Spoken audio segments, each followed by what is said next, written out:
Good evening, and welcome to another exciting episode of Grumpy Old Gentleman on Film.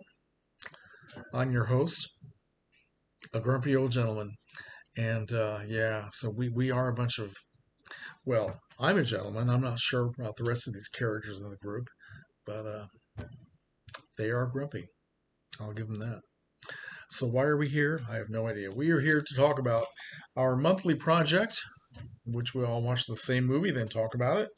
And this month, January, Fight Club, which is the film that I picked. It was my month to pick a movie. So I picked this mainly because it's way out of my comfort zone, and it's just not what my friend James Higgins would call a Mike film. Me being Mike, a film that I would normally, sort of be in love with. But I actually watched this movie a long time ago, way back.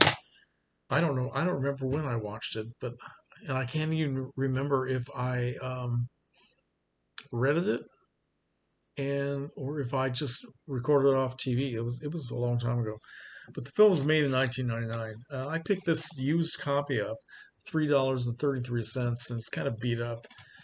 A couple of years ago, and always meant to rewatch it. Never did, and it just sat on the shelf. But so I watched it a couple of weeks ago, and it's almost the end of the month, which is we usually don't wait this long to get our project finished. But my only excuse is that even though I watched the movie a couple of weeks ago in preparation for making this video, my computer exploded and I lost a whole bunch of stuff and went into chaos.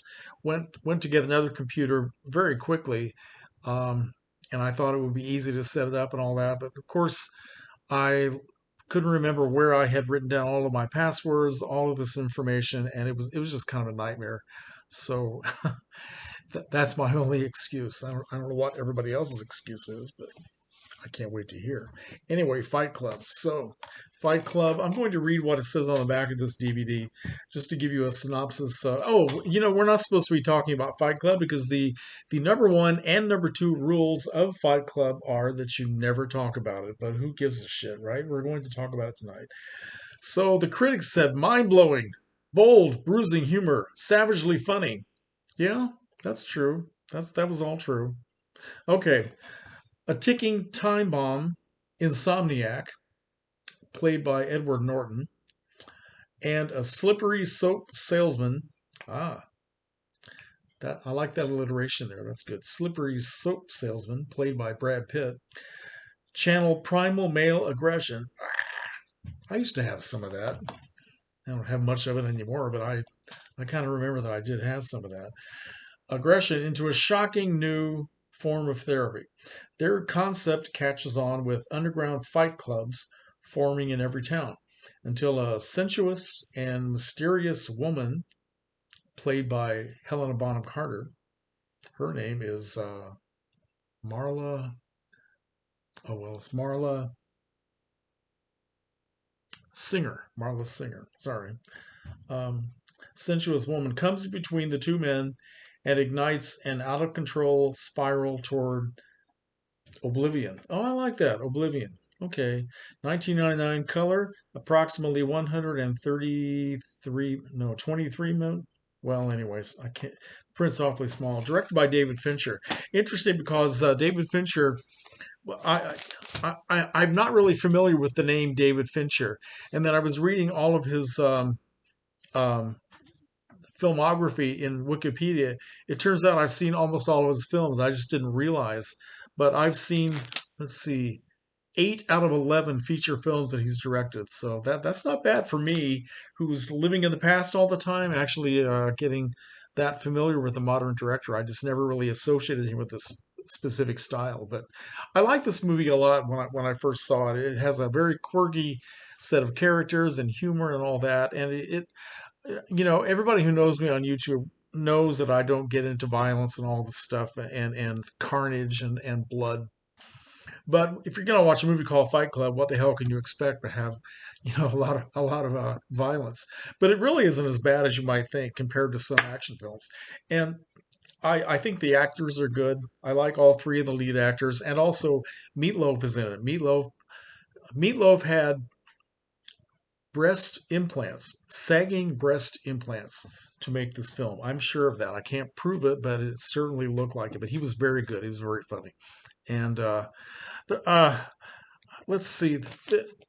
There's a lot of philosophy that goes along with what the film means. And I was talking to my friend Harry Benson tonight about making this video, and he helped me remember how to set up this channel because I had completely forgotten. So thank you for that, Harry. And he said that his daughter had read the book Fight Club, which helped her understand what the movie was about. And I think that would definitely be a help. Um, the the philosophy that seems to be going with it, a lot of the critics and the people who love the film are comparing it with other coming of age type movies like The Graduate from 1967 and Rebel Without a Cause from 1955.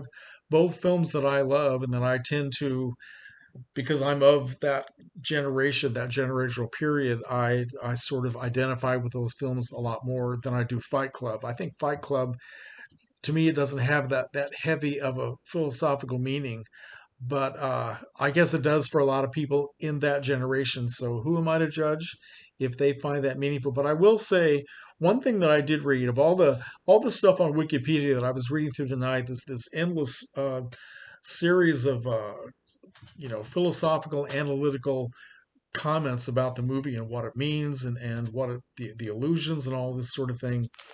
There was a quote by David Fincher talking about the film and about the character of the narrator, played by Edward Norton, who we find out is suffering from this dissociated personality syndrome. And the character of Tyler Durden, the aggressive macho character played by Brad Pitt, is actually the same person. So I was going to define it as schizophrenia, but I guess that's not what it is. Anyway, David Fincher says this quote: "We're designed to be hunters, and we're in a society of shopping. There's nothing to kill anymore." I don't know if I agree with that. "There's nothing to fight, nothing to overcome, nothing to explore." That's true. "In that societal emasculation, this everyman, the narrator, is created." Now that actually meant something to me, and I think I can relate to that, um, considering what's going on in modern society and people.